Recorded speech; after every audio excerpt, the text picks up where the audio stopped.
SP साहब को बता देना, मुझे नहीं मालूम काहे की बीसी थी, लेकिन जो इशू पूरे नेशनल लेवल पे सेंसिटिव बन चुका है उसको इतने हल्के में लेंगे आप लोग? उनको रहना चाहिए था, और इसलिए रहना चाहिए था कि हम सिर्फ ज्ञापन देने नहीं, एफआईआर कराने आए हैं एक ऐसे व्यक्ति के खिलाफ जो संविधान के खिलाफ काम कर रहा है। पहली चीज। दूसरी चीज, बड़ी आपत्ति, जहां से दतिया जिले में प्रवेश हुआ सैकड़ों गाड़ियां होने के बावजूद भी एक आपका पुलिस का जवान मुझे कहीं भी दिखाई नहीं दिया। दो बड़ी आपत्ति। तीसरी, जहां पे हम लोग सभा कर रहे थे वहां भी एक आध दो पुलिस वाले कोई दिख रहे थे।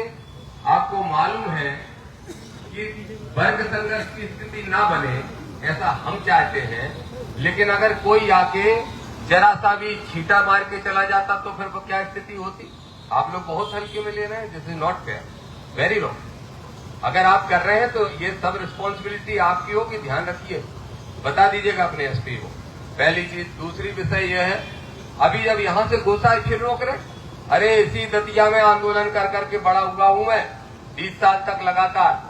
सीधे भोपाल और प्रदेश की राजनीति नहीं करने लगा, और कभी ऐसा नहीं हुआ कि इस गेट पे पुलिस रोकती थी, हम सम्मान से रुकते हैं, वहीं अधिकारी आके ज्ञापन लेते हैं। अब हमें अंदर तक घुस के आना पड़ा, फिर एक सिपाही आपका बदतमीजी से रोकने की काम कर रहा है, फिर अभी कोई उसके साथ बदतमीजी हो जाए, फिर आप बताओगे कि नया इशू हो गया।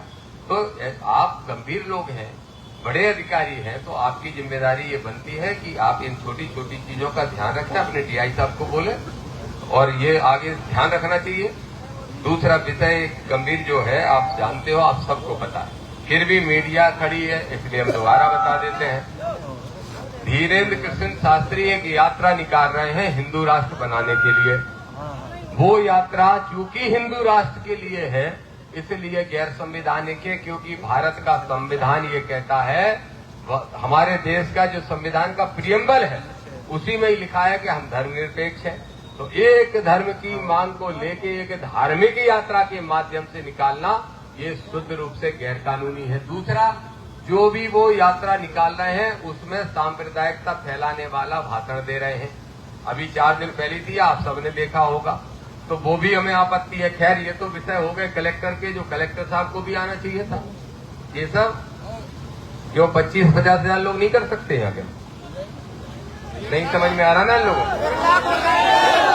नहीं समझ में आ रहा ना, कलेक्टर है ना एसपी है, क्या समझ क्या रहे? बेवकूफ समझ रखा है क्या इन लोगों ने? ये कौन सा तरीका है? नहीं तो वही मैं बोल रहा हूं, मैं आज तो चलो हो गया, हम संविधानवादी लोग हैं इसलिए उस व्यवस्था को फॉलो कर रहे हैं, लेकिन अगर नहीं होती है कार्रवाई, एक हफ्ते के अंदर 50,000 लोगों को इकट्ठा करो, होने दो पूरा दतिया जाम, फिर इनको समझ में आएगा, और वो जो राजनीति में सत्ता से बेदखल हो चुके उन्हें भी समझ में आएगा। दूसरी बात ये है, हमारा आवेदन कहाँ है? लाओ, दो आवेदन दो। अभी ये तो हो गए हमारे वो विषय जो हमारे Bhim army, Azad Samaj party, OBC महासभा और दलित पिछड़ा समाज संगठन, गुर्जर महासभा, सब लोगों ने मिलकर उठाए, और जिसपे हम कोर्ट भी जा रहे हैं, सुप्रीम कोर्ट कल जा रहे हैं। तो चूंकि ये डायरेक्ट पुलिस के विषय नहीं है, लेकिन जो पुलिस की शिकायतें थी वो हमने आपको दर्ज करा दी। एडिशनल साहब, अपेक्षा करता हूं कि आप इसको गंभीरता से लेंगे। दूसरी बात यह है, ये आवेदन है, मैं फरियादी बन के आया हूं, और फरियादी इसलिए कि हरियाणा में कितनी तारीख को, कब की घटना है, जो तुम लोगों ने तारीख नहीं डाली इस पे? किसने बनाया ये? किसको दिया था ये एड्रेस लेकर? बागेश्वर राम, वो तो ठीक है, फॉर्मेलिटी करते हो। चलो अभी मैं तारीख भी इसमें डाल देता हूं। जरा गूगल करो, ये धीरेन्द्र शास्त्री हरियाणा में कौन सी तारीख को बोल रहा था? करो गूगल, तुरंत बताओ। सारे चैनलों पे आया, सारे चैनलों ने दिखाया।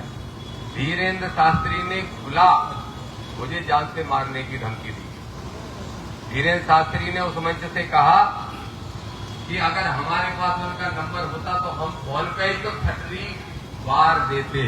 भाई साहब पहले हमें मारे, वो कितना बड़ा वो है। और ठटरी मारने का मतलब आप बेहतर जानते हो, आप लोग बुंदेलखंड में पोस्टेड हो जहां के भी मुझे नहीं मालूम, लेकिन ठटरी मारने का मतलब है ना तो किसी संत की ऐसी भाषा हो सकती है, ना किसी सब आदमी की ऐसी भाषा हो सकती है।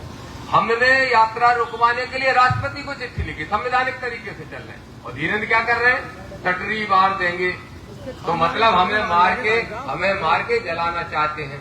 दूसरी लाइन क्या बोली, देखो बेटा हमें छेड़ा तो अब हम तुम्हें छोड़ेंगे नहीं। ये दोनों ही भाषाएं धमकी देने की श्रेणी में और जान से मारने की धमकी देने की श्रेणी में आती हैं।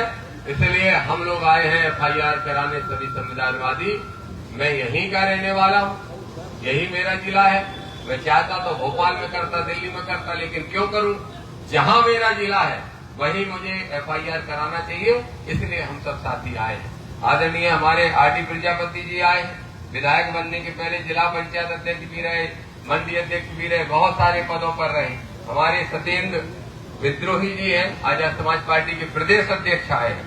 हमारे OBC संगठन के बड़े नेता, राष्ट्रीय कोर कमेटी सदस्य, राष्ट्रीय अध्यक्ष जो भी पद है इनके, और यादव महासभा के भी अध्यक्ष है, यादव यदुवंशी समाज के राष्ट्रीय अध्यक्ष रूपेश यादव जी आए हैं।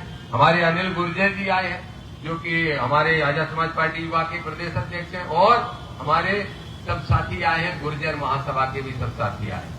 सबकी आपसे विनती, अपील, आग्रह एक ही है कि हम लॉ एंड ऑर्डर को मानने वाले लोग हैं, संविधान को मानने वाले लोग हैं, बाबा साहब का सम्मान करने वाले लोग हैं।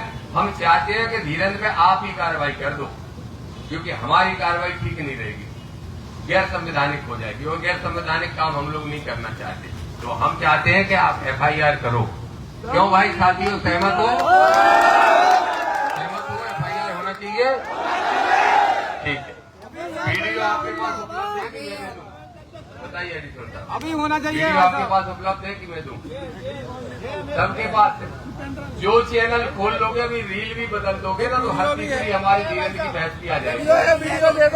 हमने दिया अच्छा चले आए। अरे वाह, 29 तारीख है, 29 चलो 29 तारीख डालो उस पर, ले आओ हमारे दस्तखत कराओ। ये पेन ड्राइव भी हम आपको दे रहे हैं, खूब आराम से देखिए, लेकिन हमें FIR हर हाल में चाहिए। और एक मिनट, अगर दतिया पुलिस ने किसी कारण से FIR नहीं की, हम आज आपको दे ही रहे हैं, आप बता दो कि कब तक आपका फाइनल जवाब आ जाएगा। या तो हम तो चाहते हैं आप अभी FIR कर दो। क्यों भाई विधायक जी, क्योंकि आप लोग खाली कर रही है, लेकिन अगर आप FIR का इसको जांच करने की बात करना हो तो हमें बता दो कि कब करोगे। अदरवाइज हम कोर्ट सिर्फ इसके लिए नहीं जाएंगे कि उन पे FIR, वो तो होगी। बाबा साहब का संविधान है, किसी के बाप का नहीं है, इधर को आ जाओ। तो वो तो FIR तो होगी, लेकिन फिर अगर आप लोग कार्रवाई नहीं करोगे तो क्षमा करना, हम इसके लिए भी जाएंगे कि आप राजनीतिक दबाव में काम कर रहे हो। कोर्ट कार्रवाई करेगा तो फिर चूंकि आप लोग ने कार्रवाई नहीं की, फिर आपको भी हम कोर्ट में घसीटेंगे देंगे, जो हम नहीं चाहते।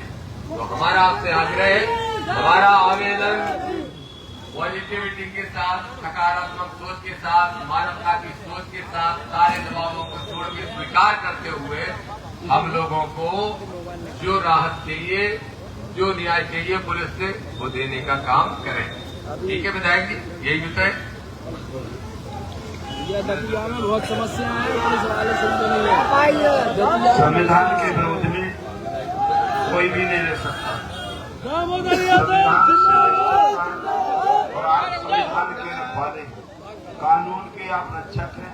चाहे राजा हो, चाहे रंक हो, चाहे गरीब हो, चाहे अमीर हो, हमारे पुलिस के हिसाब से दोषी दोषी होता है, चाहे वो मंत्री हो, चाहे मुख्यमंत्री हो। और आप लोगों ने जेल भी भेजा मुख्यमंत्री, प्रधानमंत्री, ये कोई नई बात नहीं है। इसलिए हमारा निवेदन है कि ये बेमुनस्ता ना फैले, मानव को सम्मान मिले, सभी धर्मों का आदर रहे, सभी धर्मों का हम सम्मान करते हैं। हम किसी धर्म का विरोधी नहीं है, लेकिन कोई सभी धर्मों को एक किनारे रखकर व्यक्तिगत अपनी राय चले तो इस संविधान के और संविधान के आप रखवाले हैं। हमारा तो निवेदन है, जो संविधान में आपकी दृष्टि से जो सही हो उसके तहत FIR और नहीं करेंगे तो नहीं, वो तो वही जो नियम कानून, जो मैं इनकी कानून की बात कर रहा हूँ भाई, मैं तो कुछ ऐसा नहीं हूँ, कानून इनका है, ये लोग रक्षक है हमारे। और इन्हीं के आधार पर हमारा कानून टिका है, इसलिए हमारे न्यायालय न्याय की मांग करते हैं। और FIR दर्ज नहीं होगी तो मजबूर है कि हम लोग यहाँ बहुत बड़ा आंदोलन करेंगे। और लीजिए अब हमारे अध्यक्ष जी बोलेंगे और